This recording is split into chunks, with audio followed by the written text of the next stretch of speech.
উৎসবমুখর পরিবেশে অনুষ্ঠিত হলো বেতার বাংলা ফ্রেন্ডস সোসাইটি ইউকের পরিচিতি ঈদ পূর্ণমিলনী ও বাংলার নববর্ষ উদযাপন অনুষ্ঠান। সোমবার পূর্ব লন্ডনের রমফোর্ড রোডের একটি অভিজাত সেন্টারে আয়োজন করা হয় এই অনুষ্ঠানমালার। চিফ রিপোর্টার চৌধুরী মুরাদের রিপোর্টে দেখুন বিস্তারিত। নাচ গান উচ্ছ্বাস আর অত্যন্ত আনন্দঘন পরিবেশের মধ্য দিয়ে বেতার বাংলা ফ্রেন্ডস সোসাইটি ইউকের পরিচিতি ঈদ পুনর্মিলনী ও বাংলা নববর্ষ উদযাপন অনুষ্ঠিত হয়েছে। সোমবার পূর্ব লন্ডনের রমফোর্ড রোডের একটি অভিজাত সেন্টারে এই অনুষ্ঠানমালা সম্পন্ন হয়।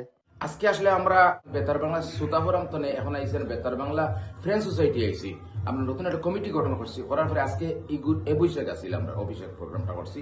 সুতাপুরাম আগে আসছিলাম, এখন সুতাপুরাম থেকে ফ্রেন্ডস সোসাইটি হয়েছে এবং বেতার বাংলার বন্ধনকে ধরে রাখার জন্য যে যেখান থেকে শুনতেন সবাইকে আমরা একত্রিত করেছি। নতুন কমিটির অভিষেক এবং বাংলা নববর্ষের উদযাপন করছি, ঈদ পূর্ণমিলনী উদযাপন করছি।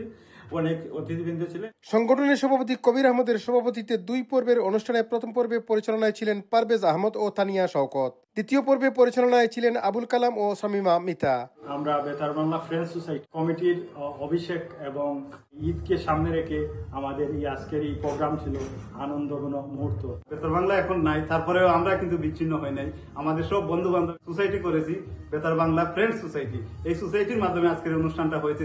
এই অনুষ্ঠানে প্রধান অতিথি হিসেবে Newham council chair councillor Rahima Rahman, সংগঠনের নেতৃবৃন্দ মোহাম্মদ আবুল কালাম, কবির আহমদ, হেলাল আহমদ, কাজী বাবর উদ্দিন আহমদ, আবুল হোসেন, জয়নাল আবেদিন খানকে সম্মাননা ক্রেস্ট তুলে দেন। অনুষ্ঠানে অতিথি হিসেবে আরও উপস্থিত ছিলেন বেতার বাংলার সিইও নাজিম চৌধুরী, সাবেক স্পিকার আহবাব হোসেন, আয়াস মিয়া, সাবেক মেয়র শেরওয়ান চৌধুরী, মাহবুব আলম কুরেশি সহ সংগঠনের বিপুল সংখ্যক নেতৃবৃন্দ ও ব্রিটিশ বাংলাদেশি কমিউনিটির বিশিষ্টজনেরা উপস্থিত ছিলেন। এ অনুষ্ঠানে আকর্ষণীয় জাদু প্রদর্শন করেন Manikur Rahman Gani. Chowdhury Murad, IN TV news, London.